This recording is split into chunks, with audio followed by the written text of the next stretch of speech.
भाभी सच में आप दुनिया की सबसे प्यारी भाभी हैं। भाभी प्लीज बताओ ना, कैसी लगी आपको रागनी? पसंद आई होगी ना, वो है ही इतनी प्यारी। भाभी आप बताओ ना, मम्मी पापा और भैया से बात करोगी ना मेरी और रागनी की शादी के बारे में? नंदनी के देवर शेखर ने पूछा तो नंदनी बोली, सच में देवर जी, बहुत अच्छी लगी मुझे आपकी पसंद। अब तो रागनी को ही बना कर लाऊंगी अपनी देवरानी, वादा है आपसे। आप बेफिक्र हो जाओ, आपके भाई और मम्मी पापा जी को मनाने का काम मेरा। लेकिन अभी कुछ दिन रुक जाओ, रमा जी की ननद की शादी हो जाए, आपके आ जाए, तब उनके सामने सबसे बात करूंगी। भाभी सच में आप दुनिया की सबसे प्यारी भाभी हैं। सच कहते हैं लोग, भाभी माँ का रूप होती है। आप मेरी भाभी ही नहीं, सबसे अच्छी दोस्त भी हो। शेखर ने खुशी से झूमते हुए कहा। शेखर अपनी भाभी नंदनी से अपने दिल की हर बात कह लेता था। दोनों हम उम्र थे तो दोनों की अच्छी बनती थी। शेखर के भैया गोविंद रेलवे में सरकारी नौकरी करते थे तो दूसरे शहर में रहते थे। पहले तो नंदनी भी वहीं रहती थी, लेकिन अभी 6 महीने से अपने सास ससुर के साथ रह रही थी। 2 महीने पहले ही प्यारे से बेटे को जन्म दिया था। नंदनी सोच रही थी रमा जी की ननद की शादी पर जब गोविंद आएंगे तो उनके साथ चली जाएगी। अब तो उसने माँ जी से सीख लिया है कि बच्चे को कैसे संभालना है। और गोविंद भी तो बेचारे 6 महीने से अकेले ही एडजस्ट कर रहे थे। शेखर, तेरे भैया का फ़ोन आया है, उसकी गाड़ी 1 घंटे में स्टेशन पहुंच जाएगी। मोटरसाइकिल ले जा और बुला ला उसे। शाम को रमा के ससुराल के लिए निकलना है तुम तीनों को। शेखर की माँ ने कहा, अरे माँ, आप और पापा भी चलना ना।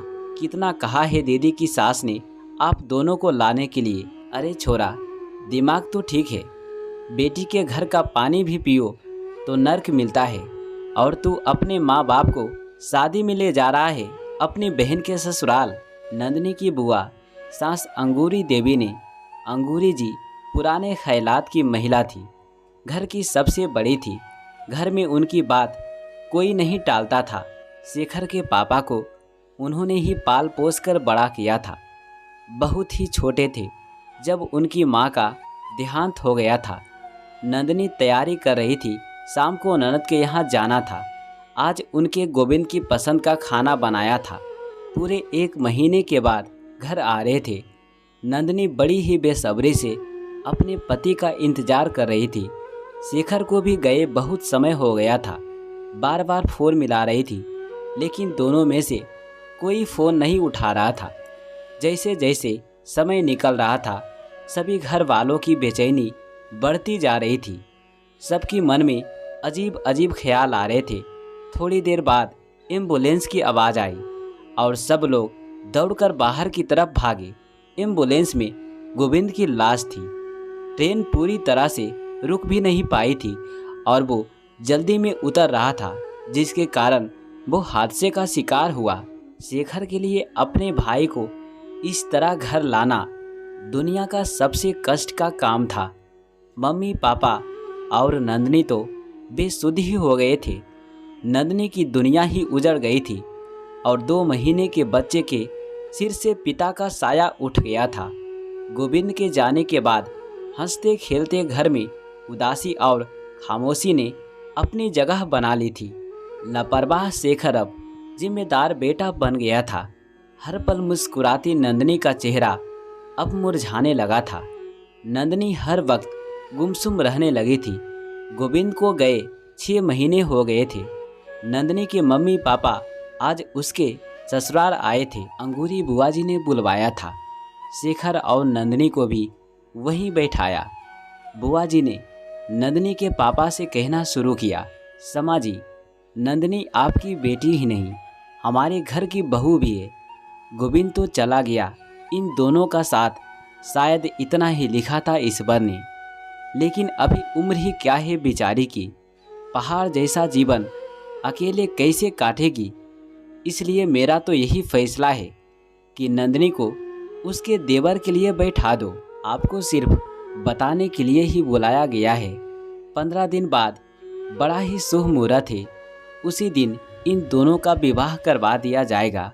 आप कहीं ना कहीं अपनी बेटी की शादी तो करेंगे ही, कहीं बाहर जाएगी तो हमारे बेटे को भी साथ ले जाएगी। इससे अच्छा है घर में ही रहेगी और इसका जीवन भी संवर जाएगा। बरसों से यही होता आया है, इसमें कोई बुराई नहीं है। बुआ जी की बात सुनकर सभी लोग चुप बैठे थे। किसी को कुछ समझ नहीं आ रहा था कि क्या बोले। बुआ जी ने शेखर से पूछा तो वो चुप रहा, उसने कोई जवाब नहीं दिया। फिर उन्होंने नंदिनी की तरफ देखा। नंदिनी ने अपने आंसू पोंछे और बोली, बुआ जी, आपके इन फैसले को मैं बिल्कुल भी नहीं मानती। शेखर भैया को हमेशा मैंने अपने छोटे भाई की तरह ही माना है। उनको पति का स्थान मैं कभी नहीं दे सकती। आप लोगों को मेरी फिक्र करने की ज़रूरत नहीं है, मैं ठीक हूँ। आप सब लोग मेरे साथ होना। शेखर मुझसे बिना शादी करे ही मेरे बेटे को पिता का प्यार दे सकते हैं और भविष्य में कभी मुझे लगा कि जीवन साथी की आवश्यकता है और मैं मन से तैयार हूँ किसी को अपनाने के लिए, तो मैं आप लोगों को बता दूंगी।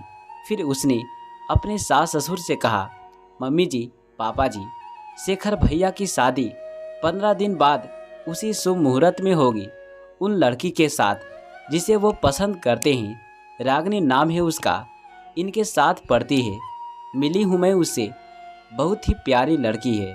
उसको ही मैं अपनी देवरानी बनाकर लाऊंगी। आप लोग शादी की तैयारी कीजिए, हम कल ही रागिनी के घर चलेंगे। नंदिनी की बात सुनकर सब निशब्द थे। बुआ जी कुछ बोलना चाह रही थी, लेकिन शेखर के पापा ने उनको रोक लिया था।